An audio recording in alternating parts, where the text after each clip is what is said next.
5 राज्यों में चुनावी जीत के बाद बीजेपी ने जश्न मनाना शुरू कर दिया। साथ ही अपना अगला मिशन 2023 भी साधना शुरू कर दिया।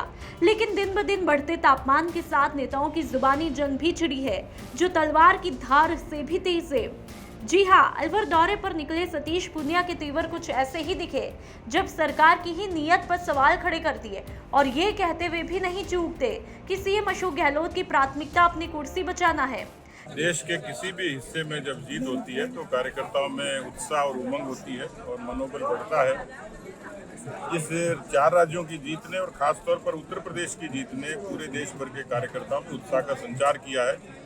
राजस्थान का कार्यकर्ता भी अछूता नहीं है, क्योंकि राजस्थान में जनधारणा के आधार पर सरकार बदलती है, एंटी इनकम्बेंसी के आधार पर बदलती है, लेकिन हमारी कोशिश है कि हम अपनी खूबियों के आधार पर सत्ता में आए। इसलिए पार्टी का जो सशक्त मंडल का सक्रिय बूथ समिति का जो अभियान चला है, उसको और ज्यादा ताकत मिलेगी और मुझे लगता है इस ताकत के बूते पर हम लोग प्रचंड बहुमत के साथ 2023 में सरकार बनाएंगे। साथ ही सतीश पूनिया पूर्व सीएम वसुंधरा राजे के सवालों से भी बचते दिखाई दिए और इस बात से भी पर्दा उठाते हैं कि इस बार बीजेपी किसके फेस पर चुनाव लड़ने वाली है और क्या एजेंडा 2023 में जीत दिलवाएगा।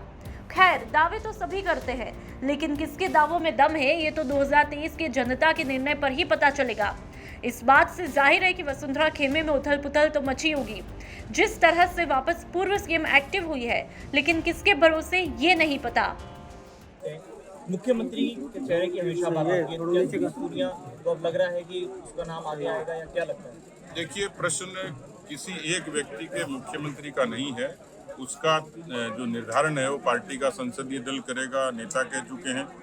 साथ ही सतीश पूनिया ने यह भी कह दिया कि अब कांग्रेस का अस्तित्व पूरी तरह से खत्म है। राजस्थान में चुनाव के समय नरेंद्र मोदी का नाम और काम होगा, जनाक्रोश भी काम करेगा। साथ ही सतीश पूनिया ने इस दौरान अलवर के थानागाजी से लेकर निर्भया तक के मामलों पर भी सरकार को घेरा।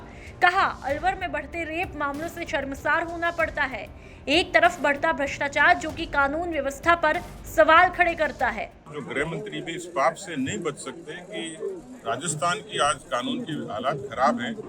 अफसोस है कि वो गृह मंत्री हैं, उनको अपनी कुर्सी बचाने की फिक्र ज्यादा है, यहाँ के लोगों की या किसी अबला की असमत बताने की फिक्र कम है। और इसका सीधा सीधा उदाहरण है 6.5 लाख मुकदमे दर्ज होना। उसमें पिछले 1 बरस का आंकड़ा मेरा नहीं है, नेशनल क्राइम रिकॉर्ड ब्यूरो का है। 6,337 दुष्कर्म उत्पीड़न की घटनाएं सिर्फ महिलाओं के प्रति हुई हैं। तो मुझे लगता है कि कानून व्यवस्था बड़ी चुनौती है, उस पर सदन में भी और सदन के बाहर अनेक अवसरों पर पार्टी ने जनाक्रोश व्यक्त किया है। इसको हम लोग सदन में भी और सदन के बाहर समय समय पर उठाएंगे भी, लेकिन सरकार में यदि नैतिकता और ईमान होती तो शायद वो इस पर कोई विशेष एक्शन प्लान करती। मैंने पुलिस की डिमांड पर भी ये कहा है, लेकिन बेशर्मी की हद हो गई कि पुलिस की डिमांड पर इसी तरीके से बलात्कार की घटनाओं पर कोई मंत्री सदन में इस तरीके का बयान दे जो शर्मनाक हो। तो मुझे लगता है कि सरकार की नीयत साफ तौर पर समझ में आती है कि उनकी प्राथमिकता किसी अबला की असमत बचाना नहीं है।